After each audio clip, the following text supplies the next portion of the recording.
ce qui est vrai, c'est que les députés touchent 16 millions de francs et vous avez d'autres rubriques qui sont alimentées en termes de soutien, de primes et qui peuvent atteindre effectivement ce montant-là. Le 21 000 qu'on dit là, je ne sais même pas si c'est vrai ou c'est faux. Parce qu'il y a un montage à voter. Alors, il ne faut pas plus en débat député. Salaire à Malam parce que c'est un canal d'évacuation comme on dit épidémie, il y a la microbiologie.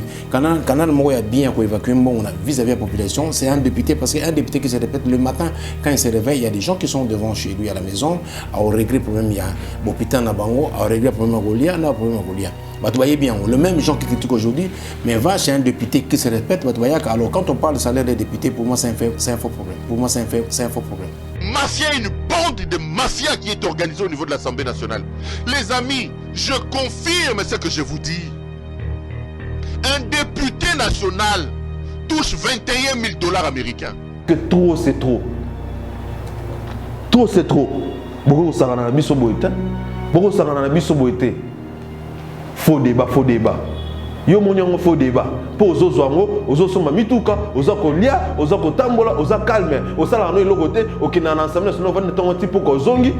Des fois que tu ya kana hote, au yé des fois que tu yé ba même pas d'information ils allent en quatre ensemble. Et puis au benga faux débat. Les députés de l'Union sacrée ont une autre prime de 1 000 $. Ça fait 22 000. À ces 22 000, il faut ajouter les 5 000 $ que Mbosso leur donne. Ça vous fait 27 000 $. Ba député il y a RDC, ba gagnaka, koleka, ba député mokili mobimba. Bozo recevoir mbongo ebele, oyo boyebi ke mbongo soki population yo kengo osilika. Bozo recevoir mbongo ebele, mais botala ba école o bana bazotanga. Mbosso lui-même, Mbosso Christophe, il n'a pas moins de 3 millions de $ par mois qu'on lui donne. Mbata touche 200 000 $ américains. 200 000 de frais d'émolument.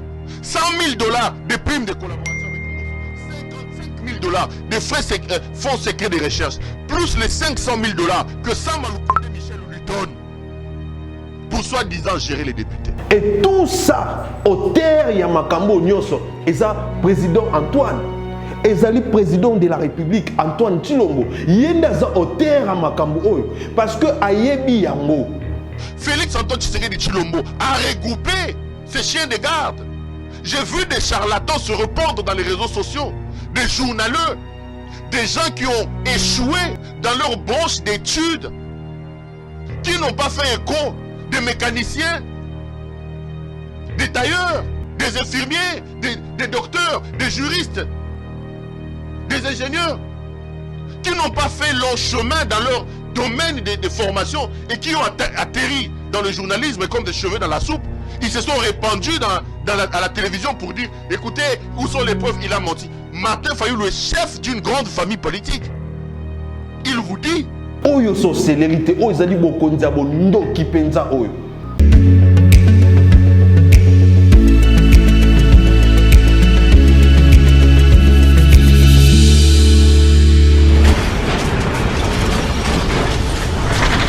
Ma Mission TV, le miroir du monde. Voilà, ma mission au cœur des actualités, réflexion, réfléchissons pour notre pays. Chers internautes fidèles abonnés, bonjour, bonsoir, bon après-midi de partout où vous nous suivez et bienvenue dans votre émission Réflexion qui est présentée par moi, Alexis Wechi.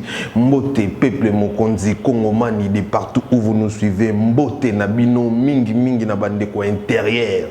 Katanga, Est, Ouest, Grand Bandundu, Grand Congo central, Grand Équateur, Libanda Mboka, Pena Kati Afrique, Topesibino Mbote. Boye malamu na réflexion à l'élo. Vous savez, réflexion na biso ezalaka mingi sur l'actualité koleka na mboka pour chercher comment est-ce qu'on peut faire pour ne pas dire que tout le cas comme solution parce que koluka solution on a voir moi qu'on est sarabino mais pour na ko tala ndenge ni tokoki ko sala pour na ko tala comment est-ce que tokoki ko s'organiser pour na ko bimisa pays na biso na kati ya galère o ezali ko se retrouver. Voilà. Alors, l'actualité qui domine, c'est cette histoire de 21 000 $. Il y a des députés de 200 000 $, il y a le président et l'Assemblée, il y a 120 000 $, il y a vice-premier président et l'Assemblée nationale qui fait vraiment très très mal. Il y a que bato bazwaka somme ya bongo otilelo ba kokata ko démentir ya ngote. Un député qui ne sait même pas parler français a kolobaye que c'est un faux débat. Hein? Donc c'est vraiment déplorable. En tout cas, population ni na lobaka chaque jour azozala toujours dessus na batu nyonso oyatela ki motema batu yatinda na parlement basaliende ya minene ya kokamo. Voilà. Tout à l'heure tweet ya ndeko John Tana Kayoni. Alouiboye, les débats est clos. Merci à mon frère et ami Denis Sessanga pour son leadership sur la question et son honnêteté de reconnaître qu'avec ces mécanismes des invisibles, on atteint 21 000 $. Je l'ai dit, c'est indécent. Je l'ai dit, c'est indécent, y égard à la précarité de vie du Congolais, frustrant pour les contribuables. John Ntsana Lobby, il est très content, il est vraiment content. Il y a comme on a Denis Sessanga kozala honnête par rapport il y a Makambu, il y a 21 000 $ parce que honorable Denis Sessanga a ndimi on a des audios et vidéos to la binango. Voilà, et ça lié bien pour na kondima yango. Alors honorable Denis Sessanga bazaina honorable Ados Ndomba siba o bandimi que ba komakati na 21 000 $. Que eza makambo solo babanda kolobango depuis kalabayo karabango te babanda kolobango babetaka bango kara batikala jamais kozala soutenu na baninga na bango ba député même ba député obino boyo kaka ya obaloba soit disant ya opposition même ba député o lobby population atela ki penza motema tinda ki na Assemblée nationale batulokola ba Daniel Safu batulokola ba Daniel Mbao batulokola ba Christelle Vwanga batulokola ba Daniel lokola ba Papa Molière ba Eliezer population apesa ki bango confiance atinda bango ba bomba baloba ke lokote baliaka 21 000 $ au calme là qui le sous-sondé pero lobby plus 5 000 $ au mboso apesa bango donc ils arrivent à 26 000 $, 26 ou 27 000 $. Donc baliaka au calme et posé balobaka jamais que tozwaka autant. Mais au monde de quoi les arts les kakoto pour nous en tout cas on a l'ingaka peuple en tout cas ngai bolingwa peuple nzoka zwarana 27 000 $ à l'obarate au monde Christelle vont les kara loba n'importe quoi Daniel Sap Daniel Mbao batonio so wana obino botela motema bazana kati ya makambo wana il prend 21 000 $, 26 000 $. Donc ba député ya RDC ba gagnaka koleka ba député mokili mobimba ba député ya RDC ya Congo na biso baza ba député o baza mieux payé que ba député ya monde mobimba. Est-ce que c'est normal na mboka lwa biso to ba député na biso ba kende ko ozala vraiment ko futa makoleka ba tout boka sko ndeko Stani Boujakira selon il pas pesi ba chiffre na e. Les explications d'un autre député à Union Sacrée à l'Okutabo Kamambalobi. Les députés sont payés à des caisses, voire 3. Un officiel à la banque pour tout le monde. Celle réservée aux députés USN payés autrefois au bureau Kabound, Jean-Marc et à ce moment par les deuxièmes VPM de l'Assemblée nationale de Mbata. Voilà, tout le monde a chiffre ou à l'hôpital ou à député monsieur bimisi a. Voilà. Balobi boy. Les députés reçoivent voilà députés en Union Sacrée. Alors les députés reçoivent un émolument de 15 millions de francs congolais. Invisible 7 millions de francs congolais à côté, réserve parlementaire autour de 10 millions.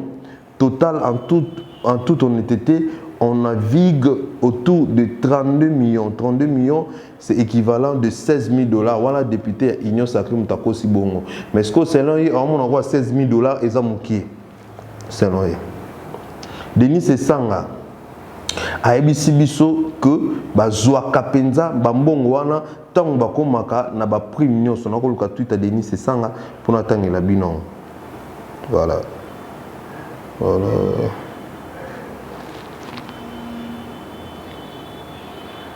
Denis Sesanga, touchez-vous également une question journaliste, touchez-vous également $21,000? Moi, un ami qui croit tellement en vous et vos valeurs morales me demande de poser cette question. Il se demande pourquoi n'avez-vous pas dénoncé cela? Soutenez-vous une telle inégalité? Non, Denis Sesanga a dénoncé, mon frère.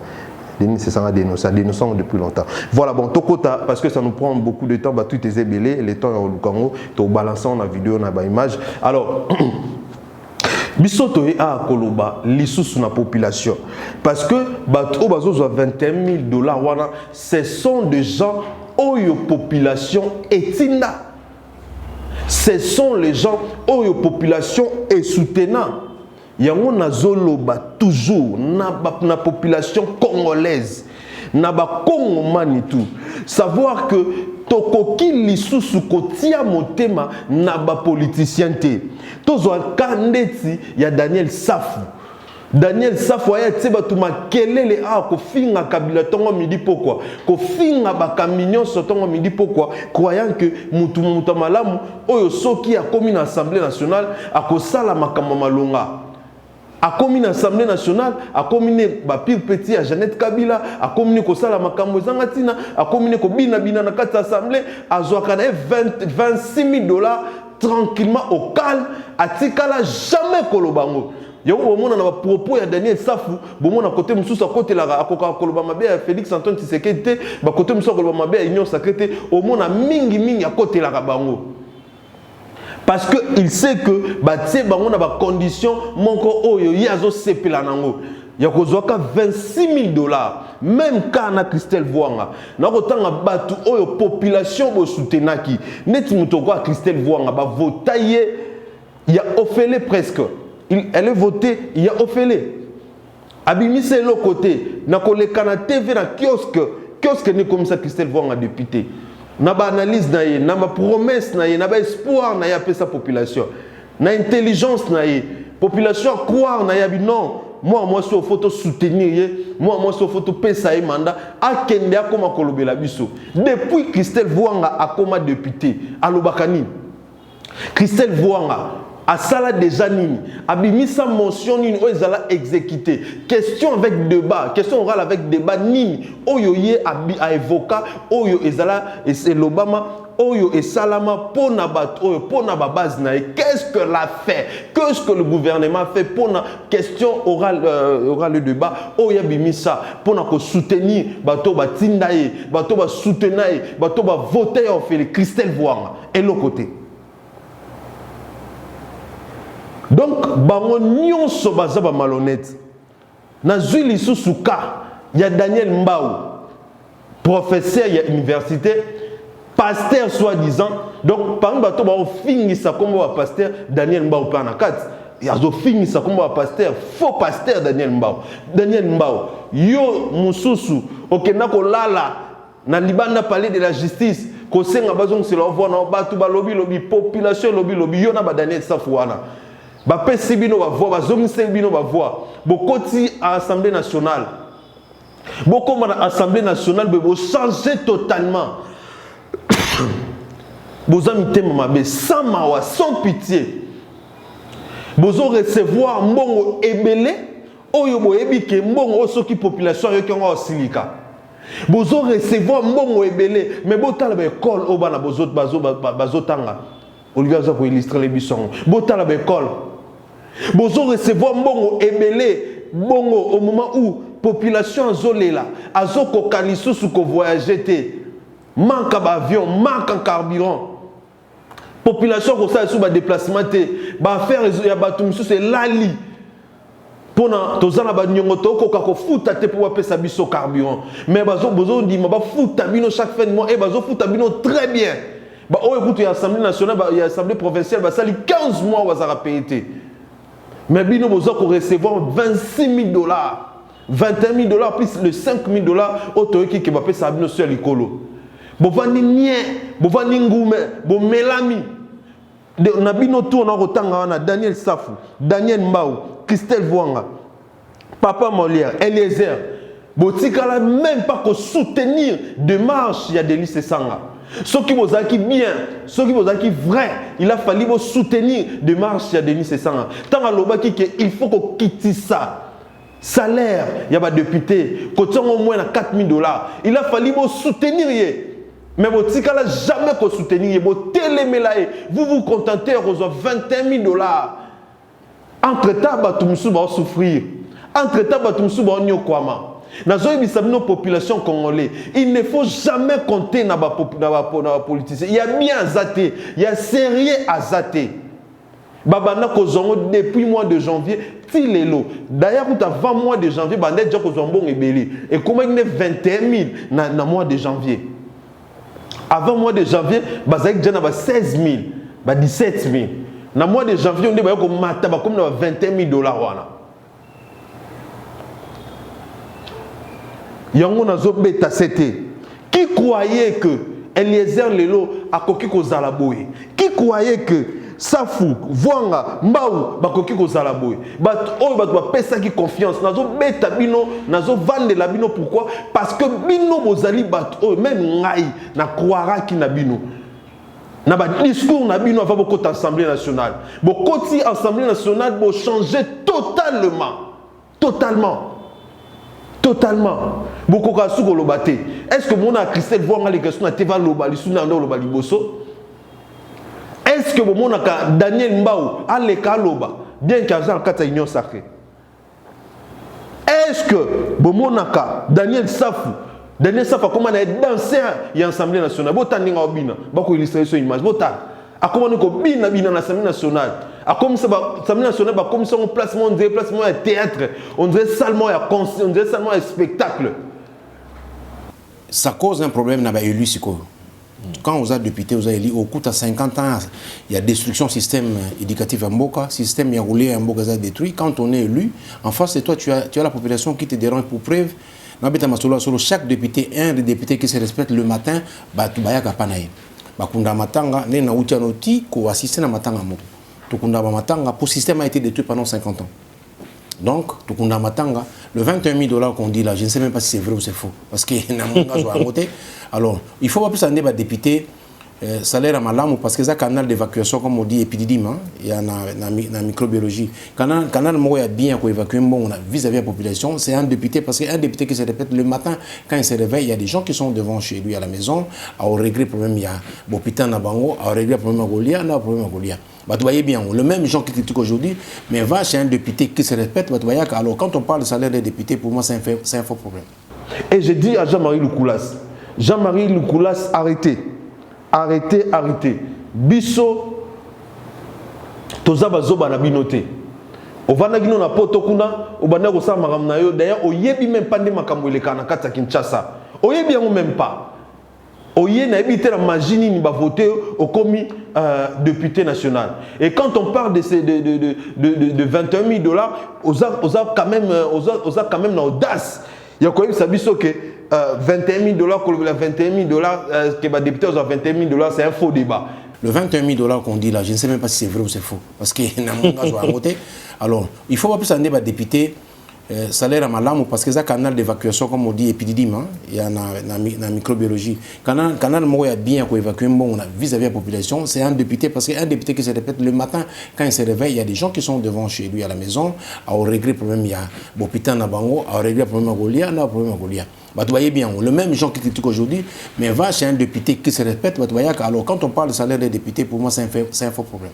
Messieurs, on a kiloté Jean-Marie Koulas, on a vraiment kiloté. Est-ce que yoko kolo babongo na ba valeur nini yozanamo na ba proposition nini na ba question aura des débats nini yosala dans l'Assemblée nationale pour yo lelo oyo koloba na biso ke za faux débat et za faux débat pour na biso ba congolais za faux débat pour na biso ba tozo souffrir pour na biso o to zanga moyen ko se déplacer parce que carburant zate parce que ba avion zate au gouvernement ko sombata avion mon côté. Pour Andimia Foutabino dépenser millions de millions pour nous foutre à biso. Pour nous biso, c'est un vrai débat. Ceux qui pour nous un faux débat, biso pour nous biso, c'est un vrai débat. Alors, gare à toi, monsieur. Gare à toi, Jean-Marie Loukoulas. Député mabana comme député nana matata na perchoir te. Nana matata na perchoir te pour loba. Bando comme député yebisa biso mu colonie no matata déjà na perchoir wana oloba deux trois choses. Pour français mobulu maele mobulu oyebi ata l'autre côté. Oyebi l'autre côté Jean-Marie Koulas. Et biso tozo silika na ba droit les plus légitimes na biso na ba pasi to mona na ba souffrance o to mona na ba mboyo to zo mona. To siliki to sepelité. Parce que c'est normal, c'est logique. Comment on a que bino besoin de $21,000, quand on va tout souffrir. Yozo ben un faux débat Jean-Marie Koulas. On ben un faux débat par rapport à quoi? Par rapport à quoi? Avant comme député, on va dire salani. Maîtrise ni nyongo zala on a géré na mboka. Ni yo yebi na histoire mboka oh. Ni yo yebi. Oui, c'est normal faut le babongo. Yo yebi ming maman musique. Oui, maman musique, aux hommes to kabila ba musicien ba bon belé et tu te contentes, il y a besoin $21,000 pour nous payer ça ba musicien. Monsieur, alors arrête, respecte-toi. Respecte-toi. Et si tu reviens encore sur cette question, au comment na biso, tokoya wana pona yo. Tokoya. Wana penande tokoye banga bien. Nakoya penza pona monsieur Lukulasi. Vanda kimia gola $21,000 ko gola zoa yango sala nango kabela ba musicien kabela bato kabela musique oh salara yo déjà salani na bato ba votao Jean-Marie Koulas. Qu'est-ce que tu as fait? Nino sala na base na yo Nino sala Jean-Marie Koulas. Arrêtez de jouer avec les gens. Bino boko uta des partis de gauche à droite boko uta soki wapi boko ya motila so ba mbuye mezanga tina na Congo. Et cette fois-ci, moi, que 2023, toko tcheza ou te bino tout, toko bengana bino tout, et vous allez simple nia, toko bengana, toko longolati mais toko bengana bino, parce que trop c'est trop, trop c'est trop. Beaucoup ça na biso boité, beaucoup ça na biso boité. Faux débat. Yo monyango faux débat. Pour ozozoango, ozosoma mituka, ozakolia, ozakotambola, ozakalme, osala no elogote, okina na ensemble sono vane tongo tipo ko zongi. Des fois, tu as des fois, tu n'as même pas d'informations, ils ont la ensemble. Et puis, il y a un faux débat. Garde-toi. Christelle Bouanga, n'a pas voté cette école. Il y a voté en fait, Christelle. Madame Christelle Bouanga. Il y a offert Madame Christelle Bouanga. Aux redevables, ma casse la population est votée. Il y a Funa. Aux redevables, na bango. Banangringi, Kassavou, Bandal. Kalamou, aux redevable. Qu'est-ce que tu as déjà fait? Lilobano Nini, qu'est-ce que Nini Oyo Sali pour convaincre le gouvernement, ça a quelque chose na funda. Madame Christelle Bouanga. Eliezer, Nalukunga, Nini Osali. Yango kimi na province pour qui na province pour monde qui na province ba voter voter ndé. Ngai na Lubakango, naza au milieu du village té. Nazalaka kota population atato sekaka atato liaka atato zalaka bien mais tant on a moni que intérêt population na comme en danger tant on a moni que yo comme ko détruire population na ngai na ko telema na ko loba na so ki to beba to beba so ko passo la scène non so na o liaki pa non so mo no kabila ngai susté ko kabila ngai susté pour na senga apéter na déjà na senga to mula musa. Je n'ai pas besoin de ça. Moi, je ne suis pas comme ça. Je m'en fous. Pourquoi beaucoup de ça? Et tout ça, au terre, il y a Makambo Nyoso. Et ça, président Antoine. Et ça, le président de la République, Antoine Chilombo. Il y a au terre à Makambo. Parce que Ayebi Yango, il est au courant. Et côté Moussou, Martin Fayou, lobby, il y a corruption. Oui, il y a corruption. Comment est-ce que les députés à RDC va foutre ma collègue député à Mokilimo Imba? Donc, nos députés sont mieux payés que les députés à monde pays tout dans le monde entier. Mboka fouta ba député koleka ba Mokilimo Bimba, mon ebe Mokilimo Bimba, tina ba Chine partout, na ba Corée, na ba Hong Kong partout. Bisso. Mais, entre-temps, côté Moussou, dans les pays les plus pauvres, est-ce que vous trouvez ça normal? Tant que vous avez bokondi oezali bokondi ama beyo ko bomamboka bokondi mate bokole kapu boloba n'importe quoi ba fatizo bakole kapu boloba n'importe quoi ba fatizo bakole kapu ba finga Mais mon kondina bango, aza kondima ba futaka ba député 21 000 $. Azope sa ba député mituka ba valeur ba 65 000 $. Toyoki selon de Kopero Louara que ba pesa ki bango 61 sur 66 000 $ avant que les vacances parlementaires ba kabela ki bango ngo oyo kindo kite nzambe na ngai 66 000 $ au kabango na 500 personnes. Combien de millions de dollars et combien bon on est ko ça lelo comme alonga quelque part. Oyo so célérité oyo zali bokonza bondo kipenza oyo otoza komona bolanda ba vidéo et puis on revient tout juste après. D'un député national parce que chaque député vous êtes 500, on pose 10 à 10 députés la même question, on a 10 salaires différents, donc on est un peu perdu. Merci beaucoup. Non, d'abord, ce n'est pas depuis le mois de janvier. Je déteste le ton polémique sous lequel on amène la question. Ce qui est vrai, c'est que les députés touchent au terme des émoluments 16 millions de francs et vous avez d'autres rubriques qui sont alimentées en termes de soutien, de primes et qui peuvent atteindre effectivement ce montant-là. Mais vous savez, moi, je n'ai pas attendu que Martin Fayoulou puisse parler de cette question. Ça fait depuis 4 ans que j'ai demandé non seulement qu'on puisse réduire le salaire des députés et au moment où je m'en indignais, les niveaux de rémunération étaient à 13 000, c'est-à-dire inférieurs au niveau allégué aujourd'hui. Et j'ai demandé que ce salaire soit plafonné à 4 000 $. Et j'ai été vilipendé par tous et traité de populiste. Individuel, le socle de la gestion de la République. Et ici, je voudrais en appeler à tous les Congolais. Aussi longtemps que nous ne serons pas exigeants, aussi longtemps que nous laisserons des bandes des gens, des cliques de personnes profiter et faire ce qu'ils veulent de notre pays, ce pays-là ne se développera pas. Donc ici, je salue l'honorable Martin Fayoulou, le président élu, comme lui-même il aime bien se faire appeler, d'avoir rejoint la dénonciation que j'ai commencée. Les amis, je vous dis la vérité. L'Assemblée nationale est un organe de pillage de vos ressources. Ces députés qui n'ont pas été élus pour la plupart, qui ont été nommés, ce n'est pas moi qui le dis, c'est l'UDPS qui l'a dit, ne sont là que pour leurs propres intérêts. Les intérêts du peuple ne représentent rien. Martin Fayoulou est chef d'une grande famille politique. Il a des députés au sein de l'hémicycle. Parce que j'ai vu, comme moi j'ai dénoncé ici, Félix Antoine Tshisekedi Tshilombo a regroupé ses chiens de garde.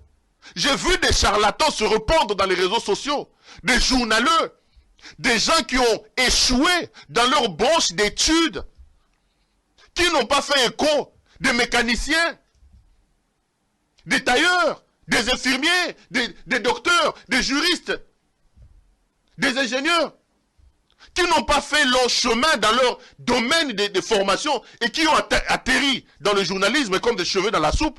Ils se sont répandus à la télévision pour dire, écoutez, où sont les preuves? Il a menti. Martin Fayoulou est chef d'une grande famille politique. Il vous dit, mafia, une bande de mafia qui est organisée au niveau de l'Assemblée nationale.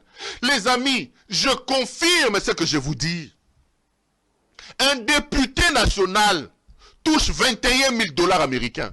C'est facile à vérifier. Même s'il cache des chiffres, vous avez des frères, vous avez des parents, vous avez des femmes, vous avez des hommes, vous avez des oncles et des tantes qui sont à l'Assemblée. Vérifiez. Un député, à l'heure où nous parlons, il touche 21 000 $ américains. 21 000.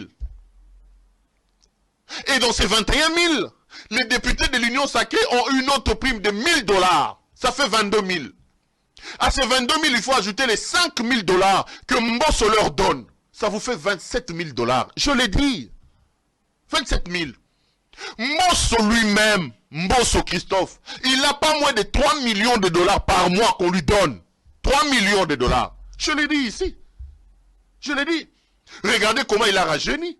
Martin Fayoulou me rejoint, ça c'est une bonne chose. Regardez comment il a rajeuni. Regardez comment il est prêt à donner des coups quand on parle de Félix Tshisekedi. J'ai parlé de Mbata ici.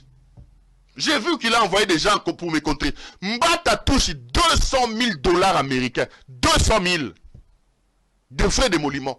100 000 $ de primes de collaboration avec Mbosso. 55 000 $ de frais fonds secrets de recherche. Plus les 500 000 $ que Sam Aloukonde Michel lui donne. Pour soi-disant gérer les députés. Je l'ai dit ici.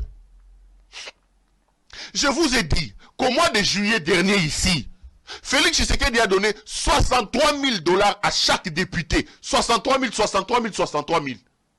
Prime de vacances parlementaires. C'était une manière pour lui de les corrompre, pour qu'il lui donne l'autorisation, comment on appelle ça, la loi d'habilitation, pour que le gouvernement puisse avoir la possibilité de légiférer. Je vous ai dit ici qu'il a trouvé un ministre à l'époque de Kabila à 11 000 $ américains. Aujourd'hui, il paye à un ministre plus de 40 000 $ américains. Je l'ai dit. 40 000 $.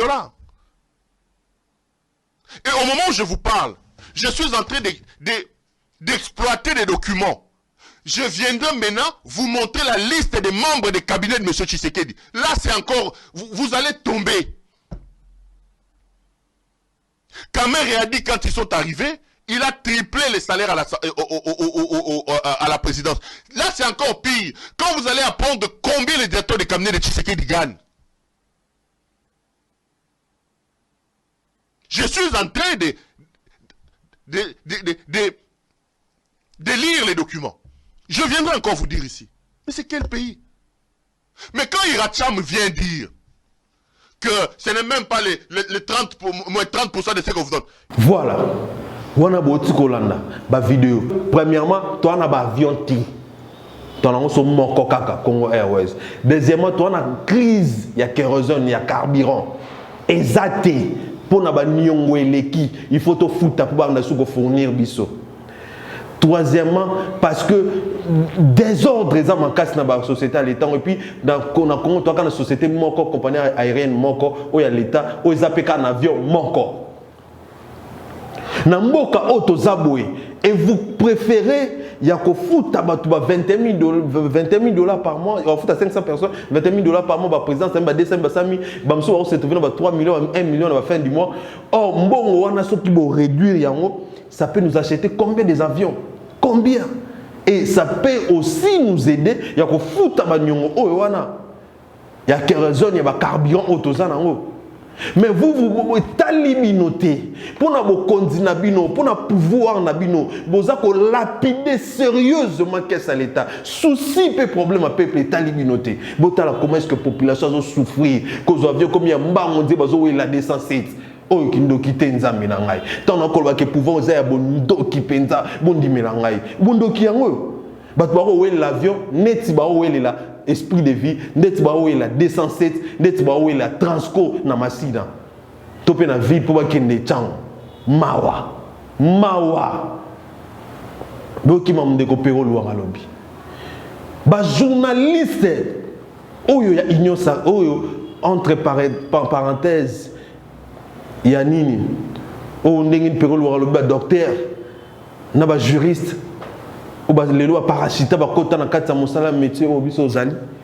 Pour nous que tellement pour nous défendre que preuve exacte preuve bolingito la sabino preuve ni tant Denis c'est sang ay moka lobby on ba de ko bolandi bongi mo Denis c'est sang à lobby tant yé moko a confirmer yango et tant que moto oyo azala kakuna bolingito la preuve nini yo journaliste oyo ozotalanga yozolo bozo bimango tellement kolba ki ba preuve exacte opéra bengi ce qui est infirmier wana journaliste infirmier ozolinga to loba ndenge nini journaliste juriste ozolinga to loba nini c'est ça a déjà confirmé yo lingi to pesa yo confirmation nini confirmation yo lingi to pesa yo confirmation ça c'est ça a lobby andimi ba député monsieur pe andimi mawa trop bomoni ba école botala ba école bana ba soda ba otanga botala bon illustrant botala penza ba école a boy o bana ba soda ba otanga oh l'État, oh professeur, professeur l'État, ça. Botala neza, ata sima ya pamba, écoutez, $200 pour nous t'envoyer zaté. Mais bozo préféré que fouta ba individu membre $20 000, oh ba salaka et l'autre côté pour n'avoir intérêt na bino personnel. C'est la honte. Et c'est vraiment la sorcellerie. On a qualifié par sorcellerie. Beaucoup de peuple, la population jusqu'à ce niveau. Ils ont vraiment monté mamabé. Monté mamabé ma casse. Monté mamabé. Bota, il va dans un quoi. C'est malheureux. C'est malheureux. Il y a une population tout oyo. Mutu moko te aya lisusu koko sabino. Mutu moko te abima na ba aventure na ye na malobane zangatina ay koko sabino. Ngakutu na ko postuler na ngate mam na loba o ezate pour lobi na postuler jamais na postula. Ngana kozalaka toujours pembe na peuple. Ngana kozalaka toujours à côté ya population. Na tikala jamais aux milieu du village. Nazaka au milieu du village tenga. Ngai, naka au milieu du village. Parce que la Bible complexe, il faut pas être ni chaud ni froid. Nga na raté ni chaud ni froid. Nga na côté, na position ngai, position dans la population. Na côté les mela n'importe qui o ko luka ko mima malheur ko nyokola ya nga population. Pe na ko sala effort, ya ko lamu sa conscience, ya ko motiver, ya ko mobiliser peuple na ngai. Il faut ôter les malheurs est grave. Est très très grave. C'est méchant député, comment est-ce que ma mité m'a bé? Et tozolé là. Il faut que ma cambo ait changé. Bato bakoki ko changer ma cambo izaka biso moko. Tout élément, tout se prendre en charge. Prochainement, tokoti ya pena ba député ndenge biso to lingi. Nandenge biso to lingi soki seulement to se prendre en charge. Soki seulement to telemi vraiment na ndenga solo. Bokomona que tout ira bien. Ce n'est pas normal. Ce n'est pas normal. Boko sala biso boy, poto sali binoni. Population, peuple, telema, se prendre en charge. Il faut penza batu oyo bazo nyoko la biso oyo. Après mandat on va comprendre que basala ki mabe. Na bato bakoya bayeba ke ndenge toyeboye moto oyo akotie biso awa eza population bato bakambaka babangaka population ntongo bayebaka ke soki tokomi awa eza population nde amemi biso mais soki totiki bango basemba manipuler biso basala oyo bango balingi bakosa biso na badiscours na bango lokuta bo remarquer avant to comme na élection bavandaka kimia bango sala ba deal na bango bakosa mam na bango mais tant to comme kaka pembe na élection bomoni babandi bangam bomoni Jean-Pierre Bemba lobaka tavandaki kimia to comme pembe na élection yona ke na Équateur lokwa amoni la bat Équateur aki osala tourner na Équateur koloba loba mamba lukuta koloba makampo na osepelisa batu tout ça on n'a pas besoin de ça cette fois-ci tozana posa ya batu oyo ya solo oyo bako soutenir population na ndenga solo oyo bako bimisa biso na kati ya force otozali. Ce n'est pas trop tard et ce n'est pas impossible. On peut le changer, nous peuple congolais, on peut le changer. On peut. Il suffit seulement tous avoir conscience, tout élément, tout souka na koloba lobate, tout souka na ko critiquer, tous mato koto banda ba manifestation oyo zota oyo kotalisa bango penza ke toza ko sepelate. Comment expliquer courant passi, mai passi, makambo tout passi, mais ezana batu moko bazwaka bambongo ebele ya niveau wana. Et peuple congolais okovanda kaka boy, okotala kaka boy, okolobelo côté ovandi kaka boy penza ezana éviter. Ils ont lâcheté. Nous avons pris exemple la fois passée. Ils ont lokola bako boto la mwana no lipa za na nzala. Aliete bako boto le lipa yo vandi ozotala kaka. Ozotala. Wana tokobinga ngoni, tokobinga ngo lâcheté. Mboke zo beba yo Congolais vandi ozotala. Makambo zo beba Congolais vandi ozotala. Toi, on a des dirigeants compétents, Congolais au Vandi aux Otala. Toi, on a des députés qui yebi l'autre côté, Congolais au Vandi aux Otala. Toi, on a télémapé les lots, tu dissoudre l'Assemblée. Na ma casse, tu télémapé, tu dissoudre en haut. Parce que l'automoni est grave et dépassé biso. Niveau est suicide. Déjà, $11 000, ton nom est belé, ton nom est équita. Mais le lieu comme il a $21 000. Balobiso qui écoute dans la présidence Kolobate, qu'on a des scandales. Scandale.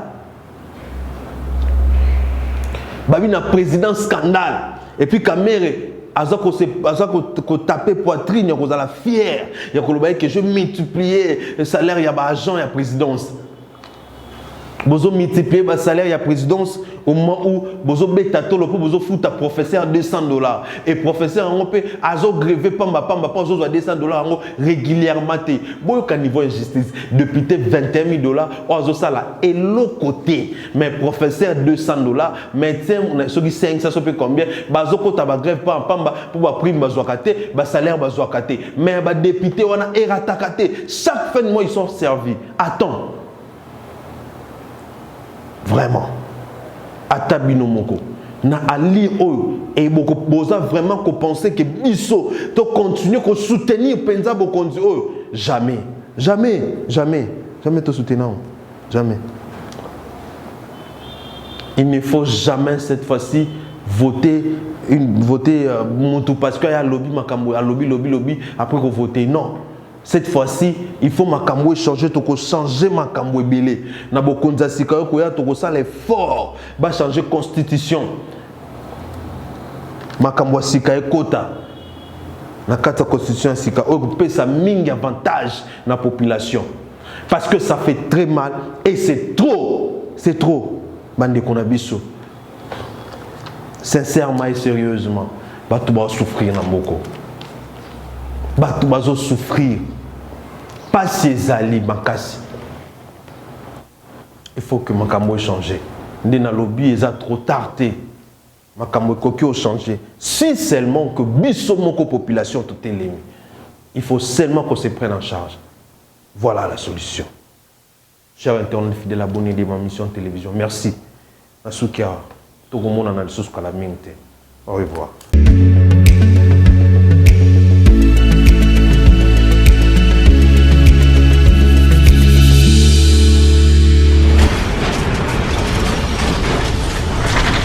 Ma mission TV, le miroir du monde.